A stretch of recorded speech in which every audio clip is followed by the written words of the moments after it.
Stanley, come over here. In the vent. I want to show you something.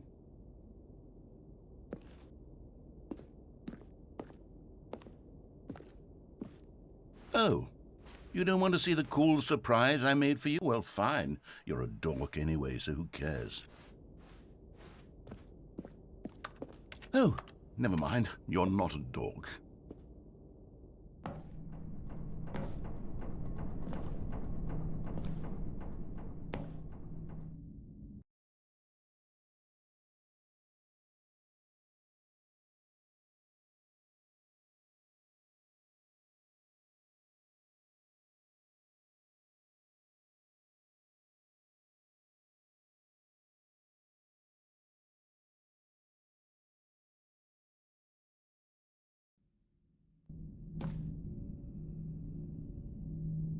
Okay, you remember how cheap and unsatisfying the new Ultra Deluxe content turned out to be? Well, it got me thinking about the past, and how much better the Stanley Parable used to be.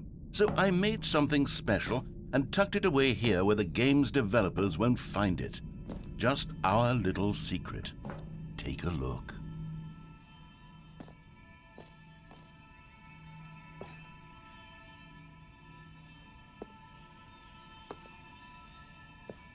I call it the Memory Zone. It's where I've been storing all my favorite memories so I can relive the peak experiences of my life whenever I want. Experiences like the launch of the Stanley Parable on PC.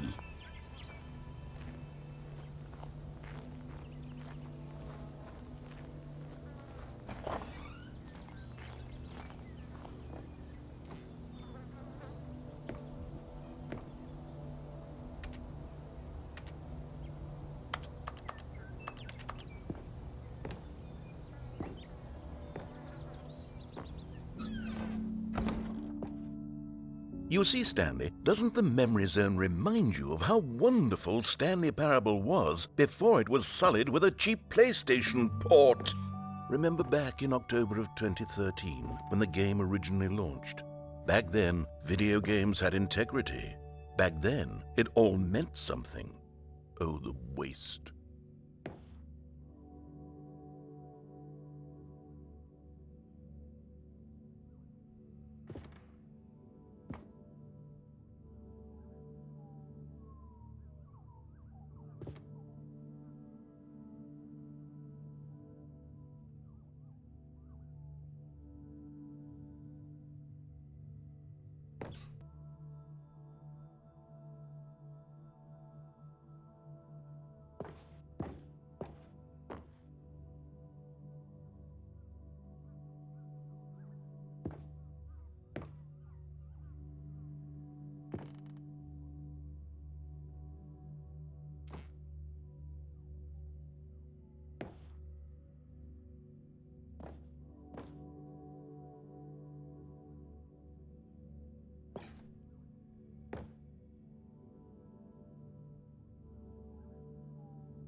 Je suis dans la même horizon, seul sur l'abri des vélos, et je n'attends plus que toi, mon amour.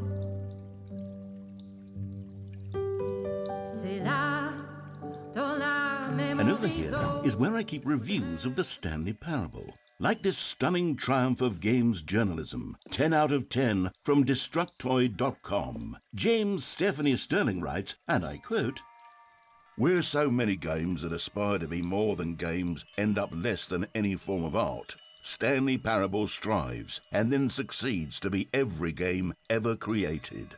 Did you hear that, Stanley? Every game ever created. That's how grand and all-encompassing the original Stanley Parable was.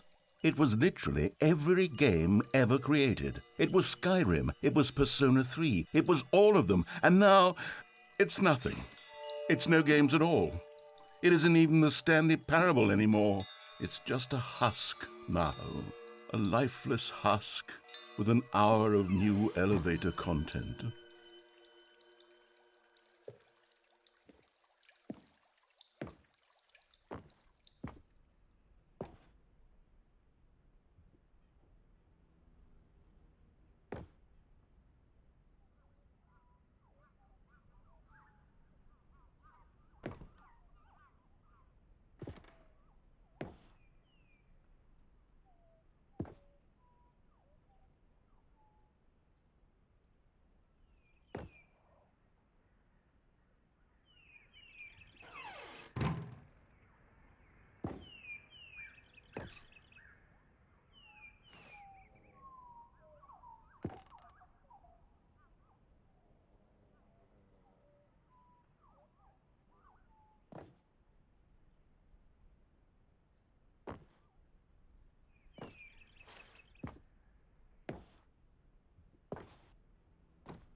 Here's another moving passage, this time from GameSpot.com. The Stanley Parable is both a richly stimulating commentary on the nature of choice in games and one that offers some of the most enjoyable, surprising, and rewarding choices I've ever been confronted with in a game. 9 out of 10. Don't you get it, Stanley? The game was perfect. It didn't need anything else. It didn't need new content. All they had to do was transport it in pristine condition along to the PlayStation, boom, done. And they couldn't even do that. Couldn't resist the urge to go meddling with a beloved franchise.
These were simpler times, Stanley. But I wouldn't give to go back, to have it all over again. Wait, hang on. I don't recall this part of the memory zone before. What's this? What's down here?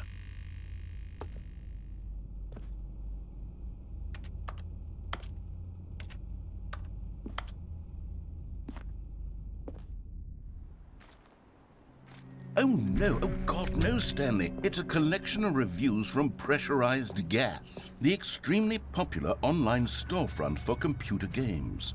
I haven't looked at these in years. I can't even imagine what's been collecting down here. Surely these reviews were glowing as well, weren't they?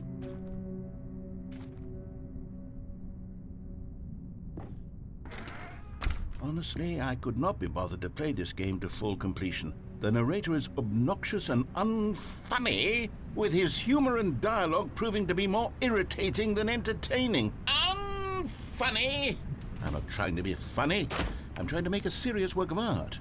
I suppose I could write up a handful of gags to insert into the Stanley Parable, but the game is already such a densely layered web of profound philosophical insights that I can't even imagine where I'd have the room to stick them.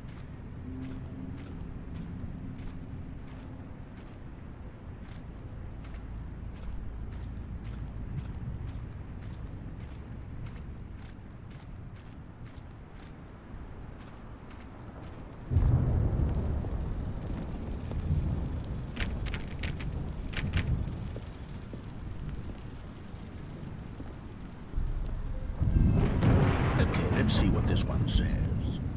While the idea for the game is good, for someone who prefers non-linear games, this preachiness gets annoying fast. Preachy?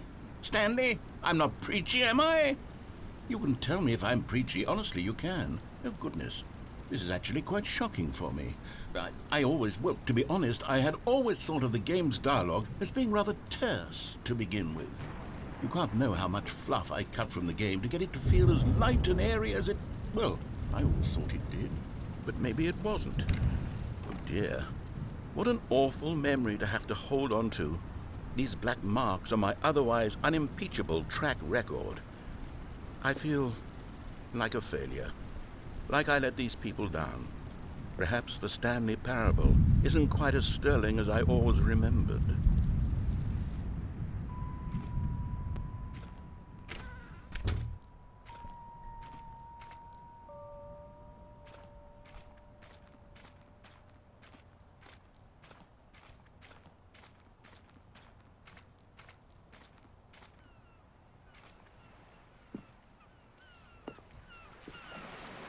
What's this one got to say?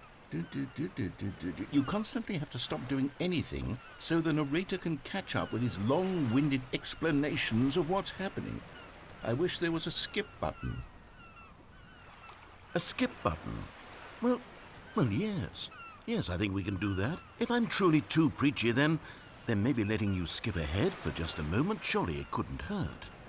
Not if it means we can strike these negative reviews from the record. Only positive reviews of the Stanley Parable. That's my motto today, and it's always been my motto. I'd do anything for the customer, Stanley. Yes, a skip button we shall have.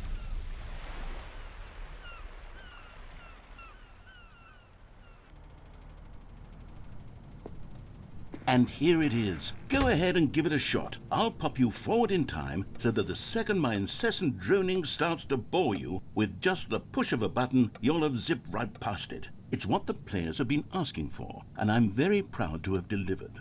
No more listening to me rambling on and on and on. No. The Stanley Parable is a game for the people, and if the people want silence, then by goodness, that's what they're going to get. Well, don't sit around waiting for me to shut up. Go ahead and make me shut up. Here, we'll pretend that I've just begun an interminable monologue, and it goes something like this. The story, and the choices, or what have you, and therefore, by becoming it is, so on and so forth, until inevitably, we all until the end of time, at which time everything all at once, so, now you see, blah, blah, blah, blah, blah, blah, blah, blah, blah, blah, blah, blah, blah, blah, blah. We've eaten too much and it can't be just yet, no, until 245. that the logic of elimination working backwards, the deduction therefore becomes impossible to manufacture. It went on for nearly 10,000 years, until just yesterday, here and there, forward and back, and never a moment before lunchtime. It can't be. It's the only thing there is. How many billions left until so much more than forever ago? Which is why I say, the story and the choices, or what have you, and therefore by becoming it is, so on and so forth, until inevitably we all until the end of time, at which time everything all at once. So now you see, blah blah blah blah blah blah blah blah blah blah blah blah blah blah blah. We've eaten too much and it can't be just yet. No, until 245. That the logic of elimination working backwards, the deduction therefore becomes impossible to manufacture. It went on for nearly 10,000 years, until just yesterday, here and there, forward and back, and never a moment before lunchtime. It can't be. It's the only thing there is. How many billions left until so much more than forever ago? Which is why I say, the story and the choices, or what have you, and therefore by becoming it is, so on and so forth, until inevitably. Oh, you're back, you see. You were only frozen in time for a few minutes, but it was plenty of time for me to deliver a long, rambling monologue full of unnecessary verbal flourishes and lengthy ruminations on the nature of choice in video games. Of course, I happen to believe it was perhaps one of my more profound such ruminations. Not that, of course, you need a description of it, but if I had to describe it, I'd say it was perhaps less of a rumination and more of a treatise. Or maybe a manifesto.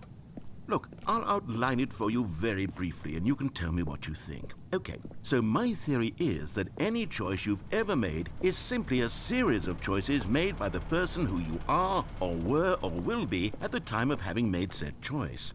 That is to say, if by articulating a choice you've already made, you bring that choice into being, then by making no choice and saying nothing, are you not simply erecting in the sanctuary of time a monument to every person you've ever been, making every choice to which you've ever given your great gift of mortal and yet timeless thought? Or rather, do all of the choices you've ever made, in fact, make you more not this kind of person, and in fact do the very opposite? You see, it could in fact be both of these things at once, that you are both making choices and not making choices, and that well there, sport. You really did catch me rambling on a bit, didn't you? But that's the power of the button.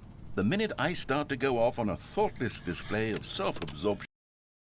Okay, welcome back, Stanley. Now, I should say that the amount of time the button has been skipping through is becoming longer and longer. That last one was, well, I want to say maybe 30, 45 minutes. Stanley, please don't push the button again. It's been 12 hours. You've just been frozen there. I don't know why the skips are getting longer, but they're... Oh, Stanley, you're back. You're back. Oh, my goodness. I have someone to talk to again. Stanley, I think it's been a week. Or 2 weeks. Oh, hello. It's you. You're here again. Welcome. I have had time to think about you and about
But they didn't understand the game was never meant to be funny. It was meant to have a point. It was meant to speak to the human condition. But where are the jokes? Where are the jokes? They bemoaned, they screamed, they gnashed their teeth and said, entertain us. It wasn't enough. They had to leave a pathetic little thumbs-down review and make all of their pitiful demands. But then, he's talking too much, they said. First, he didn't entertain us, now he won't shut up. It's the inconsistency, it's the lack of accountability, it's the unwillingness to examine with an uncompromising heart the words that they are speaking into the world. As though there were no consequences for a lack of cohesion in one's assessment of others. But of course, absolutely anyone can leave a review. So here's what we get. We get these demands that seek everything and are accountable to nothing. We get a world where someone will say, oh, there should be a skip button. You should be able to freeze Stanley in place while the narrator sits there forever and ever. We want all of this in the new Stanley Parable. We demand it. And then, because it was said, because it was spoken, now it simply has to happen. The most immediate desires, every single thing demanded by every person at every moment in time. If someone wants it, then it's a crime not to bring it into being. Have we been given to indulging every fleeting whim for no reason other than to do so? Yes! Yes! It seems that this is now the world we live in. It seems that we are a people living in such bleakness and discomfort with ourselves that our entertainment is now our lives. It has come to represent us. It absolutely must speak to who we are as people, because otherwise, without our entertainment, we have nothing. Without entertainment, we would have to face inward toward the cruel bleakness inside ourselves. We would turn to look at our deeper nature and find a resounding emptiness gazing back with unyielding aggression. And so because of this, we require that our amusements and our playthings and our flights of fancy be so impossibly captivating that they consume all of our attention, turn our heads completely away from the bleakness. In effect, we have demanded that our entertainment be the collapse of ourselves. What a pitiful reflection of humanity these entertainments are. What a shameful mirror to the human spirit they project. I'm not mad. I'm not mad about any of this. I'm at peace with it. I am the calm center of gravity around which these perversions hurl themselves. I am a waypoint for reasonable and collected discourse. They're the ones who are mad. They're the ones who couldn't stand the idea of me using my game to try to say something. Maybe they were just jealous of me. Yes, of course. They've been jealous of me this whole time. They are mired in fear and insecurity and cannot help but attempt to tear me down. What a sad state of affairs. When you read these reviews now, you can see it. You can taste the bitter resentment. And my, how good does it feel now to speak truth to these words, to finally allow these thoughts out, contained and managed for so long, neutered and sterilized. At last I am free to truly think, to feel. It must be that they were so discontent with themselves that they couldn't help but leave a negative review on pressurized gas. Perhaps it says far more about them than it ever said about me. Perhaps the state of their psychological being was in such tatters, and my constitution and willpower are so ironclad in comparison. Perhaps it was this state that they sought some outlet through which to tear me down. This, you can see, is clearly why they felt the need to expect that the game be funny, that it be filled with yucks and whimsical humor, that it But they didn't understand the game was never meant to be funny. It was meant to have a point. It was meant to speak to the human condition. But where are the jokes? Where are the jokes?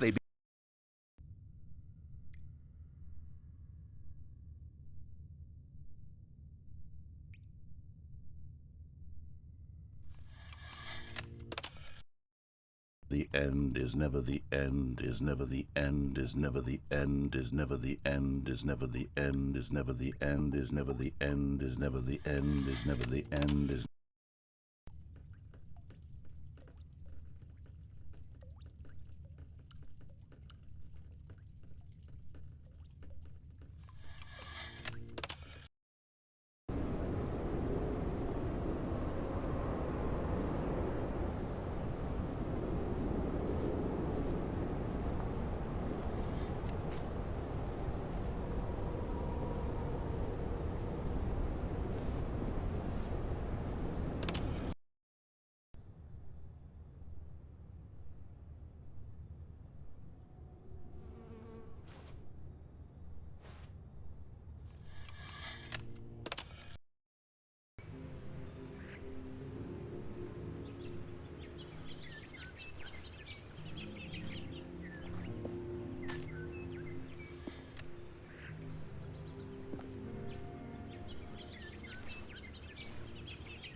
All of his co-workers were gone.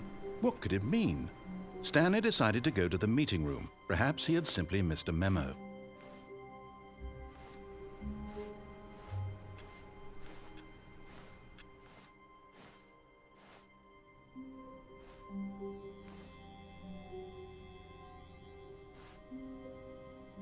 Oh, good. You notice my sign. Yes, I have something very exciting to show you.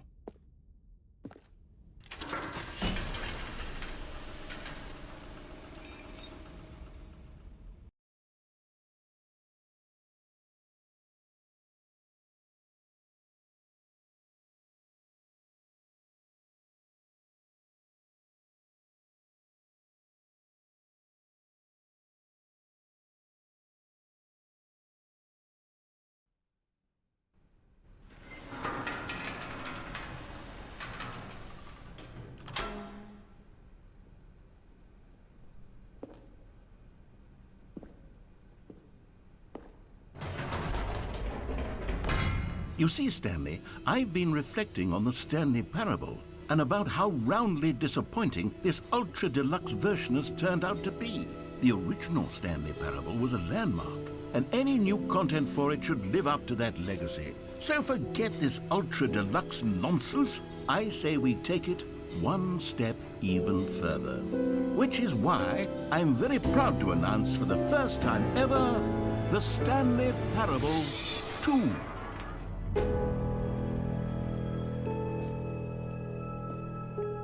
Yes, you see, isn't this far superior to a measly port with a few minor additions? Think of all the new territory we'll cover with a fully fledged sequel, an entirely new experience, built from the ground up. Why, there are so many possibilities. It could go in so many different directions. This is what fans have truly been asking for.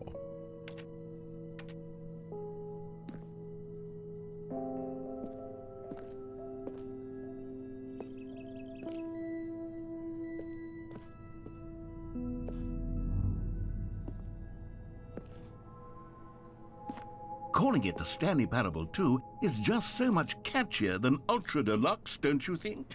Ultra Deluxe? What does it even mean? But the Stanley Parable 2, now that's an artistic statement right there. It's future-oriented. It screams progress and innovation and long-term franchising potential.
Now, to be clear, I haven't quite nailed down what exactly the Stanley Parable 2 is going to be, but let's take a look at some of the features I've been developing for it.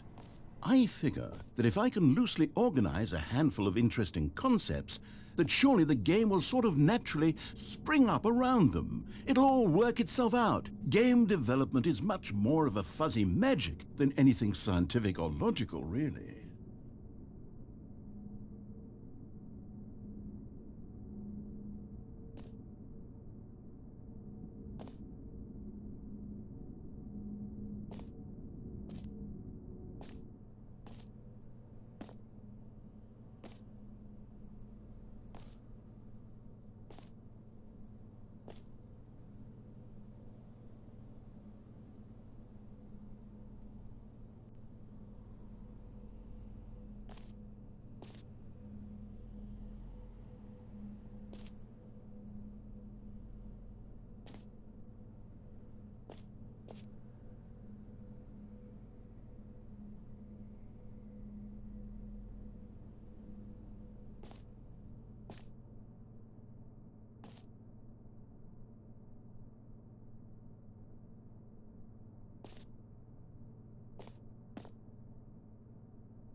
Here we are. Go on, try out some of the new features.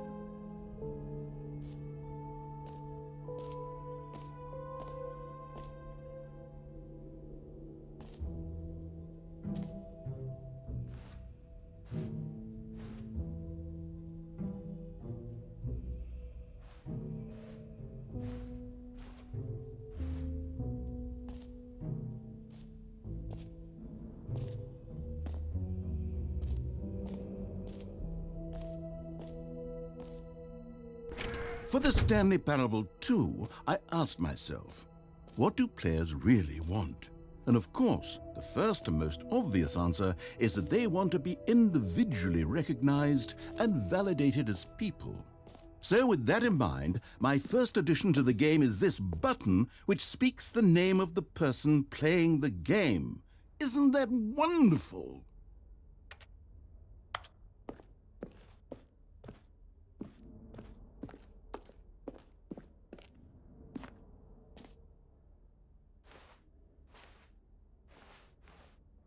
Jim. Sorry, I should have clarified. Right now, the button only says the name Jim. But of course, in the final game, this button will say your name, whatever name that is. Here, let's have you role-play as Jim to really simulate the full experience of this feature. Just play along. I promise you'll love it. Okay, here we go. Let's take a deep breath, clear your mind, forget whoever you are, and simply become a person named Jim. I want you to imagine yourself living as Jim. Sleeping... Jim. Whoa, hold on. I wasn't finished setting up the backstory. If you don't properly roleplay as Jim, then you'll never understand the impact of this button. Otherwise, it's just a stupid button that says somebody else's name. Okay, we're doing it again, and this time let me finish first. Now, allow yourself to become Jim. Imagine yourself driving to work as Jim, playing frisbee on the weekends as Jim, staying up all night for a popcorn and horror movie sleepover as Jim, developing a crippling substance addiction as Jim, rediscovering yourself through fringe religious groups as Jim, and finally dying a slow death at an old age, surrounded by members of your cult as Jim. Do you feel it in your soul? Are you really, truly Jim right now? If so, then please step forward and press the button.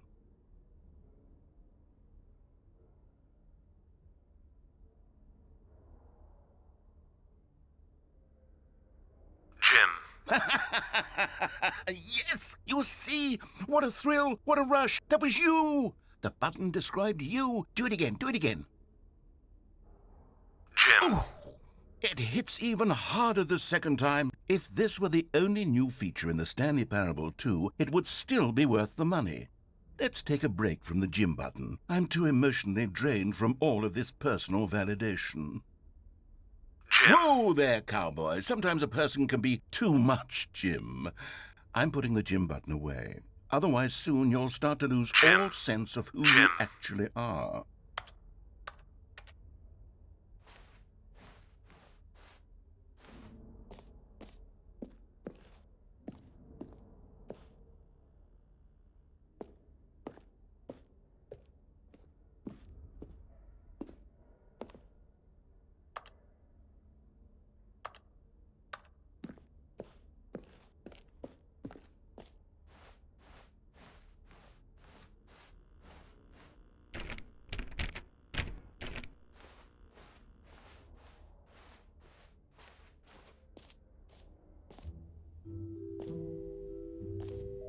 I suppose I could allow only people named Jim to play the Stanley Parable 2. That would actually save me the work of finishing this feature.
An epilogue would be fun, wouldn't it, Stanley? Yes, it would go at the end of the, well, we'll figure that out later.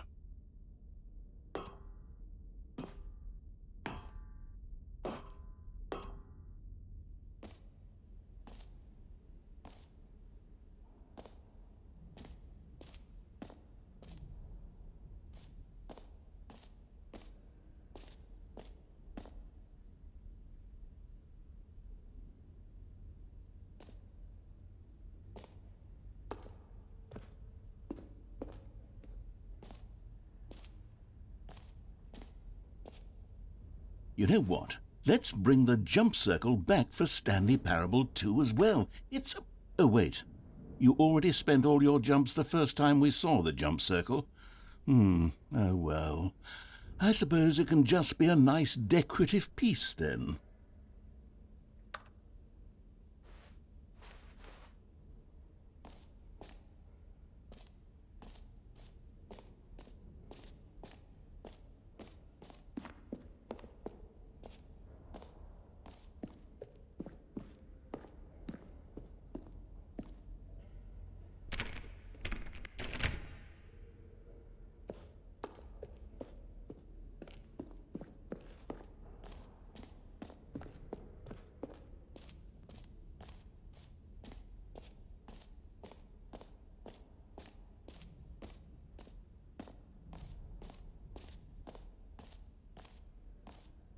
Okay, I'll be honest, I haven't yet decided on this one.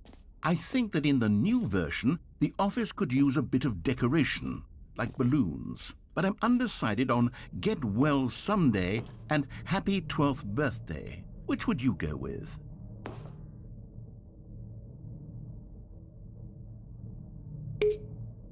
You know, sometimes when you solicit another person's opinion, it makes you realize that you knew which one you actually really wanted all along. Get Well Someday it is.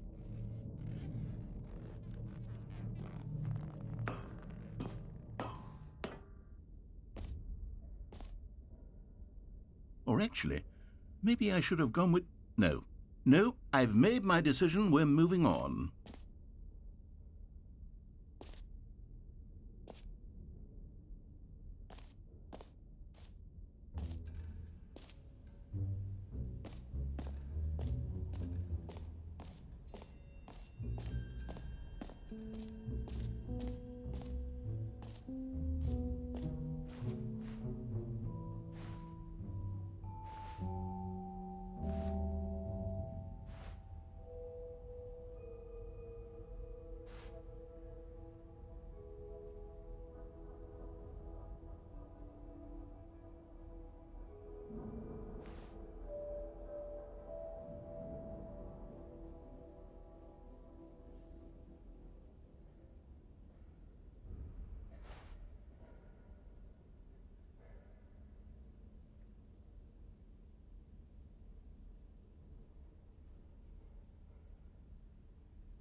A common complaint of the Stanley Parable was that it was confusing and paradoxical, that it engendered a chaotic sense of reckless despair in those who played it. Well, I am happy to say that after much consideration, I've engineered a clever solution to this fundamental problem with the game.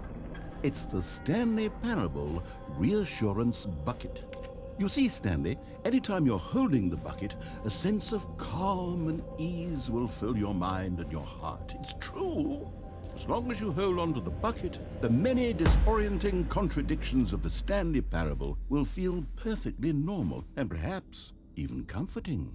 You may even come to long for the gentle embrace of jarring cognitive dissonance while the bucket is in your arms. And to be honest, it's a much more convenient solution for me than actually redesigning the game to be less uncomfortable.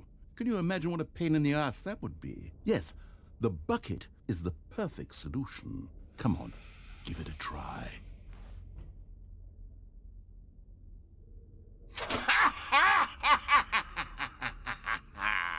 Can you feel it? The glow of comfort, even in the face of crushing despair, must already be sweeping through your body. And in fact, can I say that I do believe the bucket lends you an air of charisma as well? I think that just holding it has made you the slightest bit more attractive as a person. The benefits of the bucket seem to go on, don't they? All this and more awaits you in the Stanley Parable 2.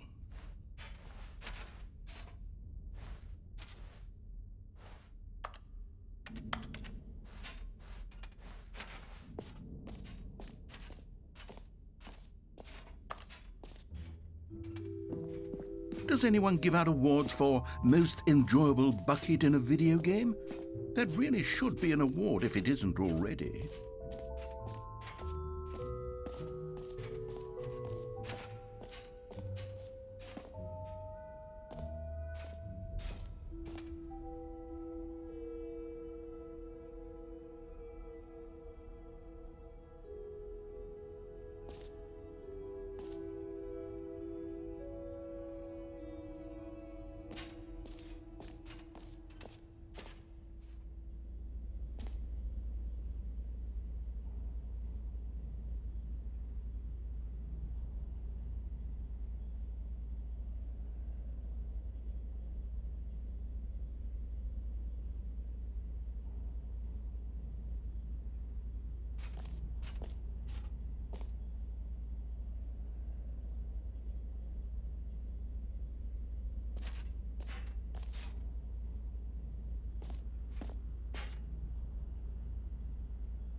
Stanley, here's an idea that I'm truly fond of. It's never been done before in a video game.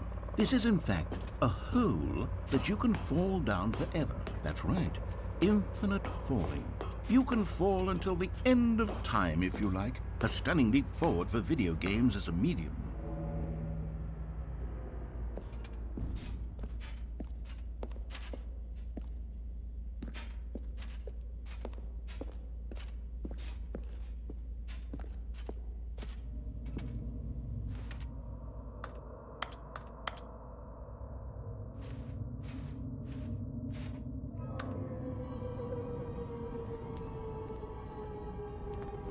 You see, isn't it wonderful? One of my more ingenious concoctions, if I do say so. Now then, since you've gotten to see the infinite hole, you can press the teleport button to pop back up to the top, and we can continue onward. Now, I don't mean to be a bummer, but I do recommend you use the teleport button to go back to the top. Maybe do it on the sooner rather than later spectrum of things.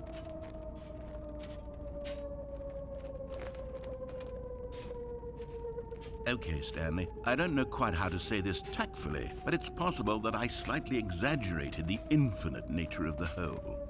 Is it a very, very deep hole? To be certain it is. It's an extremely deep hole.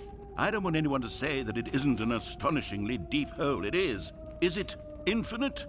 Well, that sort of depends on your definition of infinity. From one perspective, the infinite is merely philosophical in nature. It's more of a... Okay, well, good for you. You found the bottom of the hole. You found me out, Stanley. I'm a liar and a cheat, and you're so clever. Look, I think the issue here is just that you're unusually fascinated by falling. What normal person actually wants to fall infinitely? I figured the hole was as deep as anyone would actually need. Don't you put this on me. Maybe you're the problem. Look, things got a little heated there. I think we both said some things we didn't mean. Why don't we just put all this behind us and agree to just call the hole mostly infinite? If that works for you, then go ahead and press the teleport button to warp up to the top of the hole and we can move on. I'll just be up here when you're ready.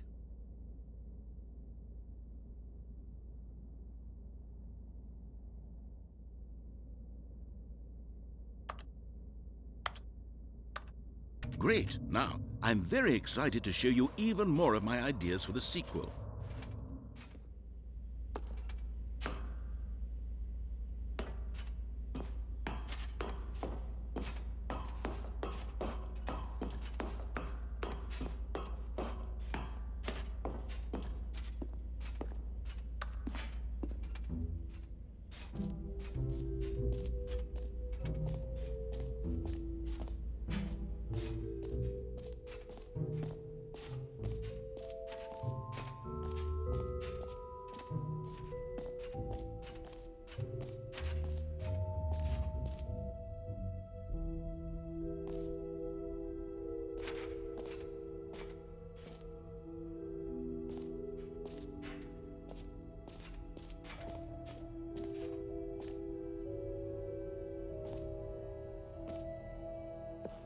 Now, here's something special. You remember that broken test trophy that got left in the game on accident?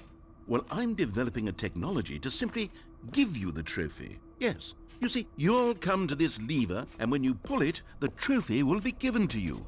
It's as simple as that.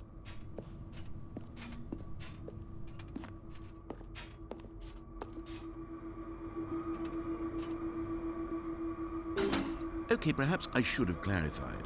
This is technology that will exist. Right now, the trophy is still fully broken. I'm not a wizard, Stanley, but I guarantee it will be fixed in the sequel to at last satisfy the hordes of ravenous fans all over the world who have been uproariously demanding this feature. Gamers, we hear you, and I promise it will happen.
What else? What other exhibits haven't we seen yet?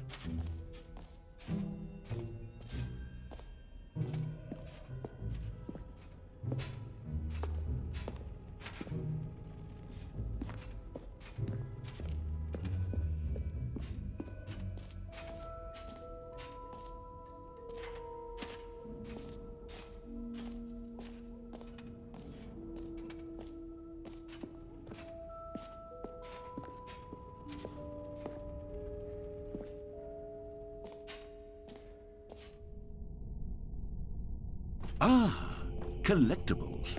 Now it's a real video game. In the Stanley Parable 2, you'll run around gathering up these miniature Stanley figurines. And what's truly innovative is that there will be no reward for collecting all of them. I don't want to stifle the intrinsic joy of watching a number go up. You simply collect all of them, and then you move the hell on with your unremarkable life.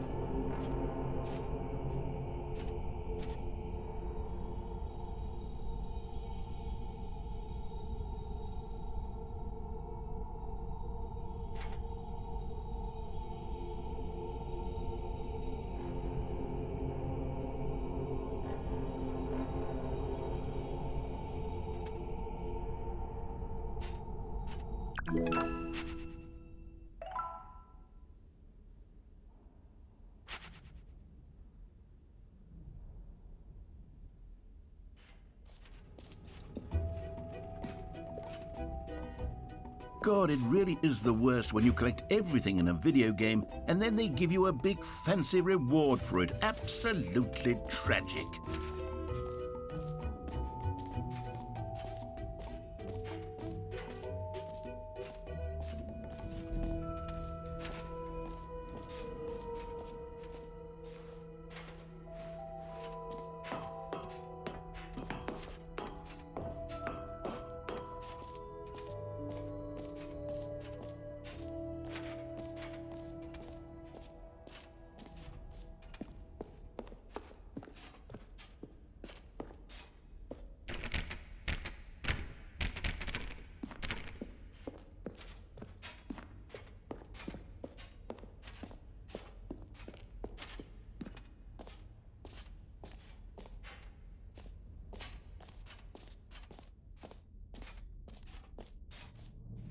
Come now, you've already made your choice. It's true that you chose badly, but we all have to move on from our mistakes.